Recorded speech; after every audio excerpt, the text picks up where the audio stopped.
આણંદ જિલ્લાના બોરસદ તાલુકાના નિસરાયા ગામના વતની મહેન્દ્ર પટેલ વર્ષો અગાઉ સ્નાતક સુધીનો અભ્યાસ પૂર્ણ કરી વધુ અભ્યાસ અર્થે અમેરિકા ગયા હતા, જ્યાં તેઓ મેઘદાદાના નામે ઓળખાયા. તો અદમ્ય સાહસ અને પુરુષાર્થથી ખૂબ ધન વૈભવ હાંસલ કર્યો અને હાલ 65 વર્ષ બાદ માતૃભૂમિનું ઋણ અદા કરવા ગતરોજ 12મી નવેમ્બરે માદરે વતન પહોંચ્યા હતા. ત્યારે 85 વર્ષના જેફ વયે તેઓ અહીં એક અત્યાધુનિક શૈક્ષણિક સંકુલ ઊભું કરવા માટે ₹100 કરોડનું દાન આપવાની જાહેરાત કરી છે, જે સમગ્ર ચરોતર જ નહીં પરંતુ રાજ્યના ઇતિહાસમાં એક વ્યક્તિ થકી ચોક્કસ ઉદ્દેશ્ય માટે થતું આ સૌથી મોટું વ્યક્તિગત દાન હશે. વર્ષો બાદ વતન પધારેલા આ દાનવીર મેઘદાદાનું ગામમાં ભવ્ય સ્વાગત કરવામાં આવ્યું હતું. ગામ આખું રોશનીથી શણગારવામાં આવ્યું હતું.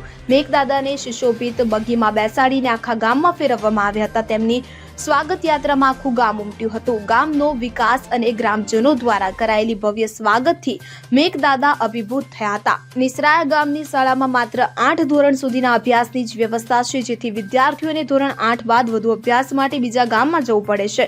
બાળકોને અભ્યાસમાં પડતી આ મુશ્કેલીને જોઈ મેઘદાદાએ ગામમાં અત્યાધુનિક શિક્ષણ સંકુલ બનાવવાનું નક્કી કર્યું અને તે માટે ₹100 કરોડનું દાન આપવાની જાહેરાત કરી છે. અત્યાધુનિક શૈક્ષણિક સંકુલમાં ધોરણ 9 થી 12 સુધીના ક્લાસ હશે કે જેમાં જરૂરિયાતમંદ દરેક બાળકોને રહેવાનું, જમવાનું અને ભણવાનું વિનામૂલ્યે આપવામાં આવશે. તેમજ બાળકોને સારું શિક્ષણ આપી શકાય તે માટે દરેક વિષયના નિષ્ણાંત શિક્ષકોની ભરતી પણ કરવામાં આવશે.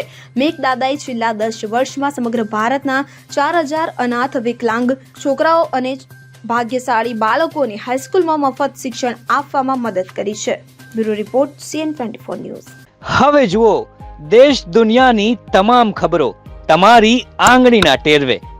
ઉઠાવો મોબાઈલ અને Google Play Store પરથી ડાઉનલોડ કરો અમારી CN24 ન્યૂઝ મોબાઈલ એપ.